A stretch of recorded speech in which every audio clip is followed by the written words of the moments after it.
amigos de Ready para Exportar. Para nosotros poder entender este 2025 tenemos que buscarnos los expertos, porque las sorpresas ya termina enero, hemos terminado enero y ya las sorpresas en todo enero fueron varias. Entonces tenemos aquí una voz muy autorizada para hablar de eso. Katrina Naut es especialista en comercio internacional, ex embajadora de la República Dominicana ante la Organización Mundial del Comercio, ex directora de Comercio Exterior de la República Dominicana. Y bueno, pues Katrina, bienvenida. Cuéntanos cómo desde ese punto de vista de comercio, cómo se ve este 2025. Muchísimas gracias, Dayana, por la invitación. De verdad que es un placer estar aquí conversando temas tan relevantes para la economía nacional, pero también a nivel internacional, sobre estas nuevas tendencias comerciales que van a estar imperando en lo que es este 2025 y también a lo largo del 2026. Así que muchísimas gracias. Respondiendo a tu pregunta, tengo para decir que este 2025 lo vemos con mucha incertidumbre porque tenemos a el principal socio comercial de la República Dominicana, los Estados Unidos, y también para la mayoría de los países de América Latina y el Caribe, con un nuevo mandato, una nueva visión, una nueva política y nuevas medidas adoptadas. Y esto lo pudimos ver el domingo pasado con el domingo de tensión que se vivió internacionalmente a raíz de lo que fue el conflicto Colombia-Estados Unidos, la posición del presidente Trump de aumentar aranceles esta semana a un 25% y la semana siguiente a un 50% por no aceptar 2 aviones de deportados de migrantes colombianos. Todo esto quedó hacia atrás porque el presidente Petro tuvo que aceptar las condiciones de los Estados Unidos, pero ahí vimos cómo un país con suficiente poder económico puede incidir en crear cierta inestabilidad en un país de América Latina, de lo cual no escapa la República Dominicana, simplemente por no ver la misma visión política que tiene ese país desarrollado en ese momento. Entonces vemos mucha incertidumbre también porque el presidente Trump, y hablo del presidente Trump porque nosotros, países pequeños como República Dominicana, Colombia, los países de Sudamérica, cuando a Estados Unidos le da gripe, a nosotros nos afecta. Y eso es una realidad con la cual nosotros debemos de vivir. Y vemos que tenemos un país con una visión muy proteccionista, que quiere proteger a lo que son sus industriales, sus industrias, como ellos mismos dicen, hacer América primero y que todo se concentre en lo que es América. Pero no es América en el continente en sentido general, sino América, Estados Unidos como una primera potencia. Disminuir la influencia con China es una de las visiones y ahí vemos cómo se ha avecinado que se quieren imponer aranceles no solamente a Colombia como se hizo, sino también vimos lo que pasó con Cuba, que se sacó al país de la lista de antiterrorismo. Con Venezuela también, que se quiere eliminar las importaciones de petróleo. Con China, que se está diciendo que se quieren aumentar los aranceles hasta un 60%. Y todo esto tiene un impacto en la economía dominicana. ¿Por qué? Porque afecta la cadena de suministros, también eleva lo que es acceder a esos bienes, a esos insumos, a esa materia prima que es extranjera y que no necesariamente viene con un arancel preferencial a la República Dominicana. Entonces, yo entiendo que será un año donde va a haber, como dije al principio, mucha incertidumbre, también un año donde mundialmente pueden haber muchas tensiones comerciales. Lo vimos en el primer mandato de Trump y vimos cómo esa guerra de aranceles se avivó entre China, Estados Unidos y demás. Entonces creo que tenemos un año muy desafiante como América Latina, como país, y ahí hay opciones de políticas que nosotros mismos podemos adoptar de manera que nos podamos integrar aún más. Sí, definitivamente la inversión, el comercio no quiere con la incertidumbre, porque obviamente al contrario, mientras más certeza tú tienes, más entonces es propicio para invertir. Y nosotros, por ejemplo, como país estamos desarrollando una estrategia de nearshoring, una estrategia para semiconductores, contando con una política determinada de Estados Unidos, pero que ahora de repente no sabemos realmente si vamos a contar con las preferencias que se supone que el DERECAFTA, por ejemplo, nos da de acceso preferencial a ese mercado, y por lo cual mucha gente viene a nuestras zonas francas a fabricar.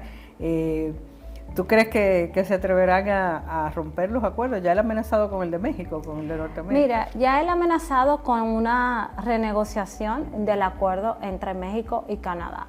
Y lo que vimos en el pasado fue que estos países tuvieron que acceder a una nueva negociación. Entonces, yo no escatimo que así suceda en un futuro, pero tenemos que ver porque cada día sucede algo nuevo en Estados Unidos, entonces como que todo es muy cambiante. Ahora, en cuanto a República Dominicana y la política de nearshoring y específicamente de semiconductores, eso yo creo que puede fluir de manera positiva, de manera que la República Dominicana pueda atraer inversiones extranjeras, específicamente de Estados Unidos y también de otros países por igual. México es una gran competencia. México ha sido el gran ganador, según las estimaciones del BID, en cuanto a la atracción de esos nuevos inversionistas. Pero aquí lo que yo veo es que si bien nosotros comercialmente tenemos la manera por el DERECAFTA, por garantías que tenemos vigentes, yo creo que nosotros también tenemos que pensar en no solamente traer la inversión, sino, ok, tenemos la inversión, pero tenemos suficientes recursos humanos calificados para tener esa inversión en República Dominicana, para tener esa mano de obra que necesite esa inversión. Tenemos aquí suplidores que puedan darle insumos a esas zonas francas que se van a establecer en República Dominicana, porque muchas de ellas se establecen en República Dominicana en el marco de los incentivos fiscales que establece nuestra legislación, pero todos los insumos, sus materias primas, sus bienes y demás son importados. Entonces, solamente se concentra ese beneficio en la zona franca y no se traduce en economía en sentido general. Entonces, para responder tu pregunta, yo diría que sí, nos podemos seguir beneficiando, pero esto tiene que ir de la mano, que no solamente es de promocionar la inversión y promocionar esas bondades fiscales que tiene la República Dominicana, sino que tiene que ir con un plan mucho más denso de tener recursos humanos calificados, pero también tener empresas que cumplan con los requerimientos que exigen esas zonas francas para sus mercados internacionales. El proteccionismo de los países no empieza ahora con Trump, sino que ya hemos visto cómo los países reaccionan a sus crisis o a sus situaciones actuales, ya sea política o económica, y estamos viendo que todo eso que se logró, que culminó con establecer la Organización Mundial del Comercio, se ve amenazado. En el caso de Estados Unidos, ya Trump salió de la Organización Mundial de la Salud, por ejemplo. ¿Cómo tú ves ese multilateralismo y el futuro de la misma OMC de cara a esta realidad, a esta nueva realidad? Bueno, de cara a esta nueva realidad lo veo muy frágil porque en su momento, cuando se vivieron las tensiones comerciales entre China y Estados Unidos, a mí me tocó representar a la República Dominicana, yo estuve ahí, yo lo viví, y la Organización Mundial de Comercio no fue capaz de poder detener lo que sucedió. Entonces aquí yo veo un tema de gobernanza del organismo que debe de tener la potestad para incidir en los países para que no adopten medidas que sean incompatibles con compromisos internacionales previamente asumidos en la organización. Y lamentablemente la OMC no pudo jugar su rol en la tensión o conflicto entre China y Estados Unidos, pero tampoco lo pudo ejercer en el COVID-19. 2 años después de culminada la pandemia fue que se adoptaron medidas en materia de propiedad intelectual para las vacunas y para demás aspectos relativos a lo que fue esa situación de salud. Entonces yo creo que la OMC no va a jugar, aunque lo intente, un rol muy relevante, y aquí todo lo que decimos que debe de haber una reestructuración, que debe de haber otro modelo de gobernabilidad, se va a evidenciar de que realmente se necesita un cambio. Incluso muchos nos hemos preguntado sobre la necesidad de su existencia. Bueno, sí, es importante para poder preservar el status quo, pero cuando tú tienes un organismo que tú necesitas que actúe y al momento no lo hace, entonces ahí pierde la credibilidad. Y eso es lo que ha pasado en los últimos años, incluso lo hemos visto en las conferencias ministeriales, en donde los resultados son muy mínimos, y entonces ahí vamos arrastrando ese peso con la organización. Ojalá pueda haber un cambio, lo dudo mucho porque es una organización donde las decisiones son por consenso. Vemos como Estados Unidos tiene bloqueado el órgano de apelación desde el año 2019. Entonces, no sé, creo que sería de verdad un milagro que pueda haber un cambio sustancial en la OMC en cuanto a poder incidir en lo que sería esta nueva dinámica comercial. Sí, y la verdad que si no puede ser ese árbitro neutral que fue por lo menos por un tiempo, es difícil, sobre todo para países como nosotros, porque los grandes violan las disposiciones y no pasa nada, como por ejemplo el proteccionismo a la agricultura. Y ellos quieren que los subsidios nuestros hay que eliminarlos, se eliminaron, pero Europa le da subsidios a sus productores, Estados Unidos le da subsidios a sus productores, entonces no pasa nada, no hay a quién apelar. Yo estoy totalmente de acuerdo y convencida con ese planteamiento. Creo que debemos de tener un mayor equilibrio en lo que es el comercio entre las partes. Y algo que yo aprendí allá es que nosotros somos muy chiquitos. Para que la voz de República Dominicana pueda ser escuchada, se tiene que unir al grupo ACFP, que es África, Caribe y Pacífico, en donde hay políticas, visiones diferentes, y todas esas visiones o todas esas prioridades de política de los países tienen que coincidir. Entonces se hace muy difícil porque nosotros solos no podemos. Por eso muchas veces los embajadores de Latinoamérica nos reuníamos para formar una coalición, presentar propuestas, porque lamentablemente en el ámbito multilateral, si no nos unimos, no nos hacen caso. Sí, y ahora que mencionas América Latina, uno de los retos, yo pienso que, dado que el norte está tan difícil, es que haya más comercio, más intercambio con nuestros vecinos de América Latina y el Caribe, pero eso también es otro reto para nosotros. Ese es otro reto, y yo creo y yo abogo por la integración regional. Nosotros lo tenemos en el EPA. Un artículo que ni siquiera se ha podido implementar, o sea, es penoso cómo este acuerdo ya tiene años y ni siquiera nosotros mismos lo hemos podido implementar, una obligación tan esencial, porque el EPA lo que llama es no solamente a realizar comercio con la Unión Europea, sino la integración de los países mismos del Caribe. Pero lamentablemente por cuestiones políticas, culturales, muchas veces no lo podemos ver. No diría yo que sería por parte de República Dominicana, sino otros factores que, por ejemplo, cuando hay situaciones de política migratoria con Haití, eso tiene una incidencia en el Caribe, y lamentablemente República Dominicana se ve como el malo de la película, independientemente se explique y se agoten mecanismos que son en el marco de nuestra legislación.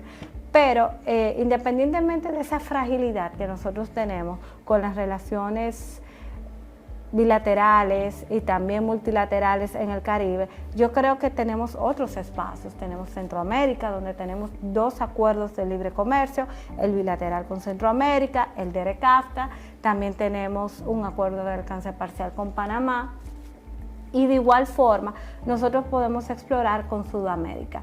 hay diferentes mecanismos en donde la República Dominicana puede participar, no solamente de manera multilateral, sino también bilateralmente para afianzar aún más esas relaciones. Y ahí nos vamos a lo que sería, ya hablando propiamente de comercio, de lo que sería una diversificación de la oferta exportable de República Dominicana.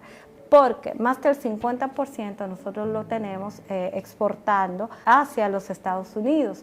Entonces, esto es algo que lo hemos dicho por años, que debemos de trabajar, que debemos hacerlo, pero esto es como un matrimonio. El Estado tiene un rol y el sector privado tiene otro.